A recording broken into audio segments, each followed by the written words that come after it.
Welcome to Beyond the Threshold, the podcast where we explore the evolving landscape of security across schools, sports, healthcare, cities, and beyond.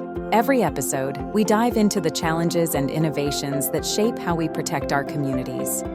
Today's discussion is hosted by Evolve's co-founder, Anil Chitkara. We're here today at the 2024 IACP show with a tremendous amount of vendors that are providing hardware and software and solutions for the law enforcement communities around the world.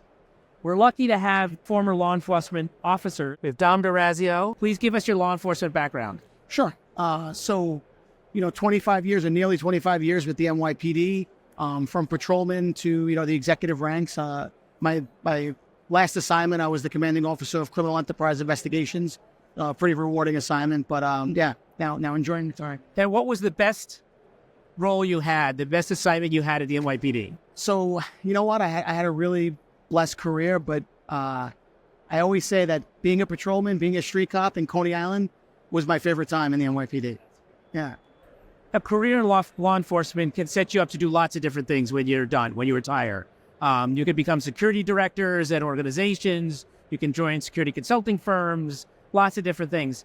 Why did you decide to come to Evolve? Yeah, I mean, coming from law enforcement, I guess the one thing that I would say is, a lot of people to leave my job and go into the private sector, they end up being chief security officers, and as you mentioned before. But really, the problem-solving aspect of what we do here was really what drew me. Really what drew me to Evolve. Right, being able to go out and work with customers on solving the problems that are most important to them, and being a part of that solution. Consulting. This gives me the opportunity to do both. Right, to be in the private sector and still keep close ties to the community. Yeah, take the experience and expertise you have for many years. Help understand what a customer is trying to do in their own security environment. How can you help them, first of all, about thinking about it, and then can technology play a role? So let's turn to technology. So certainly technology today is very different than it was 10 years and 20 years ago. How have you seen technology evolve over time to help the job of policing or the job of security?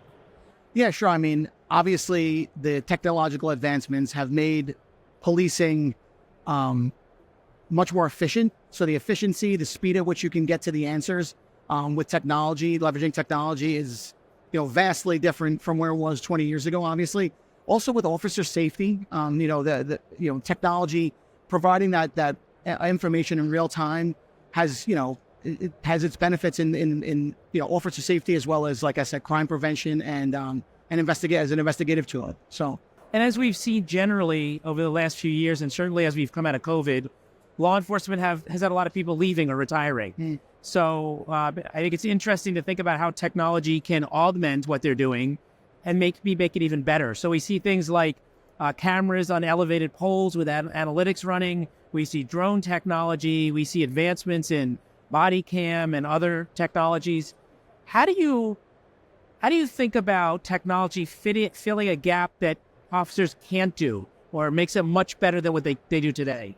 Yeah, so, I mean, make no mistake about it, right? The technology is very important. You can never eliminate the human insights, though, right? The human element, or the human component of it, very important in crime-fighting strategies.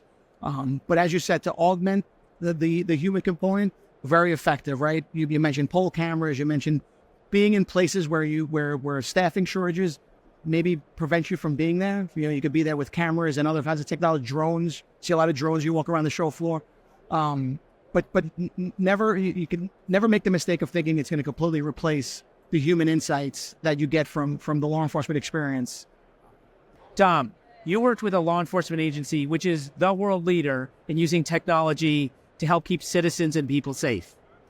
You now are on the other side, providing technology to law enforcement and security professionals. What are some of the lessons learned that security professionals should keep in mind as they think about incorporating technology into their security plans? So I think it's important when you're adopting solutions to have a holistic approach, right? Often we have fragmented solutions that aren't able to communicate with each other, or sometimes systems become outdated. Technology moves very fast, right? So we want to stay up to date with it and make sure that we have a solution that makes sense for everyone. And like I said, the communication, either interagency or outside the agency, is important. There's a tremendous amount of technology here on the show. As you reflect on security and think about the different technologies here, what are one or two themes that you see or you're excited about as you look forward?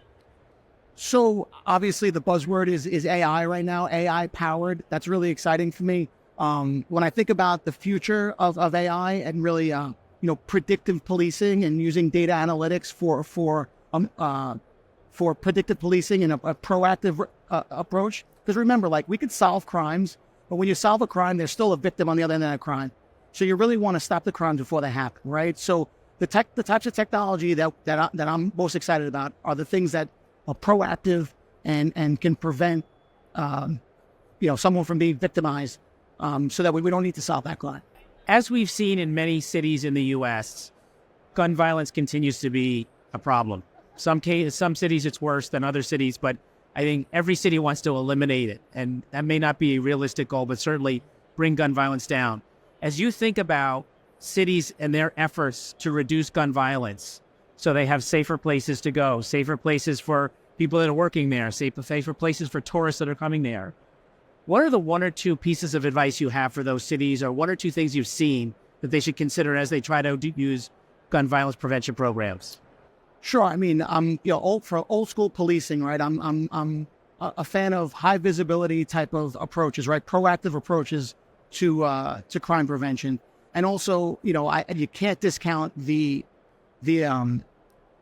community interaction, right? You have to bring the community into whatever solutions you're trying to implement. So we talk about technology. Technology could be a scary thing for the community. So you really want to have some transparency with what you're doing. So just, explain to them about police, procedure, use of force type reports, any kind of transparency that you could bring to the community to bring them closer to you is very helpful. And of course, like I said, like the high visibility approach, a proactive approach, and stopping someone from becoming a victim is the most important thing. You spend your days working with security professionals around the country in many different types of environments to help them create safer places. What is your advice for one piece of personal advice or career advice for a mid-level security person who wants to continue to grow their career in security? I think that it's very important for security professionals, if they want to take it to the next level, to communicate amongst their peers, to engage the community, to bring in local law enforcement. I think it's important that they just have a collaborative approach and understand that there's a lot of resources out there at your fingertips, but you have to leverage them. First of all, really appreciate the service you provided in law enforcement to keep your community safer. And secondly, thanks for taking the time today to talk to us about how technology can complement and augment, whether it's law enforcement or private security operations, to make places safe. Thank you. Thank you for listening to Beyond the Threshold. If you enjoyed this conversation, be sure to subscribe and share the podcast with others who care about creating safer communities. Stay tuned for more expert insights and thought-provoking discussions in our next episode. Until then, thanks for going beyond the threshold with us. Stay safe.